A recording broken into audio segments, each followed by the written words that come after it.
उत्तर प्रदेश में समाजवादी पार्टी के 2 सांसदों ने इस्तीफा देने की बात कही है। इसमें समाजवादी पार्टी प्रमुख और कन्नौज से लोकसभा सांसद अखिलेश यादव भी शामिल हैं। उन्होंने संसद में ही इस्तीफा देने की बात कही है। इससे पहले फैजाबाद सीट से सपा के सांसद अवधेश प्रसाद ने भी इस्तीफा देने की बात कही थी। हालांकि दोनों सांसदों ने 2 अलग अलग मुद्दों पर इस्तीफा देने की बात कही है। उनके इस बयान के बाद जमकर सियासी बवाल हो रहा है।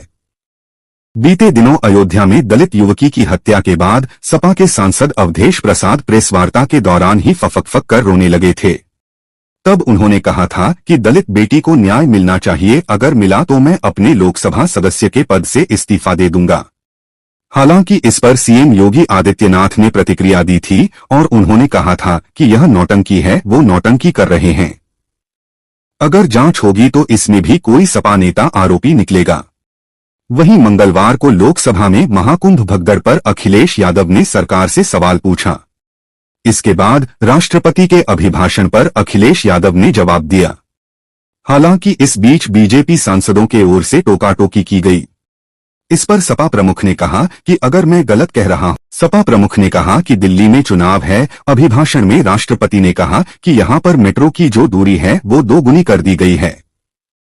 वहीं सपा प्रमुख के बयानों पर केंद्रीय मंत्री बीएल वर्मा ने कहा कि कुंभ में जो हुआ वो एक हादसा था। समाजवादी पार्टी हादसे पर राजनीति कर रही है, उससे बचना चाहिए।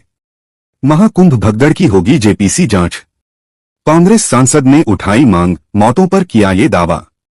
अखिलेश यादव ने कहा, उत्तर प्रदेश के मुख्यमंत्री ने शोक संवेदना व्यक्त नहीं की। जब देश के राष्ट्रपति और प्रधानमंत्री ने शोक संवेदना व्यक्त की तो 17 घंटे बाद राज्य सरकार ने इसे स्वीकार किया। ये वो लोग हैं जो आज भी सच्चाई को स्वीकार नहीं कर सकते। अखिलेश यादव ने जोर देते हुए ये भी कहा कि महाकुंभ में मरने वाले लोगों के लिए मौन धारण किया जाए। इस दौरान उन्होंने स्पीकर से कहा कि इस पर टोका-टोकी हो रही है। उन्होंने आंकड़ों की मांग करते हुए कहा कि महाकुंभ में मरने वालों के आंकड़े सामने लाए जाएं। आपदा प्रबंधन और खोया पाया केंद्र की जिम्मेदारी सेना को दी जाए। महाकुंभ हादसे के लिए जिम्मेदार लोगों पर घोर दंडात्मक कार्रवाई हो। जिन्होंने सच छिपाया उनको दंडित किया जाए। सदन में अखिलेश यादव ने कहा कि अगर अपराध बोध नहीं था तो आंकड़े मिटाए क्यों गए? इस अपराध का दंड कौन भुगतेगा? कुंभ का इतना प्रचार किया, यहां तक कि मीडिया रिपोर्ट्स में आया कि 100 करोड़ लोगों के इंतजाम किए गए हैं। अगर उन्होंने कुछ गलत कहा है तो वह इसके लिए इस्तीफा देने के लिए तैयार हैं। वह बोले, सरकार ने पावन मुहूर्त के स्थान पर अपने मनमाने समय पर शाही स्नान का आदेश दिया। ये सनातन परंपरा तोड़ी गई। लोग पुण्य कमाने आए थे और अपनों के शव लेकर गए हैं। श्रद्धालुओं के शव मिल गए थे, लेकिन सरकार मरने वालों की बात स्वीकार नहीं कर रही थी। सपा सांसद ने कहा, जब ये जानकारी सामने आई कि कुछ लोगों की जान चली गई है तब सरकार हेलीकॉप्टर में भरकर फूल डालने लगी। ये कहा कि सनातनी परंपरा है। जहां लाशें पड़ी हों, न जाने कितनी चप्पलें पड़ी थीं, महिलाओं की साड़ियां पड़ी थीं। उनको कैसे उठाया गया? ट्रैक्टर की ट्रॉली से उन्हें उठाकर कहां फेंका, कोई नहीं जानता। जब लगा कि वहां से बदबू आ रही तो सरकार के लोग छिपाने लगे।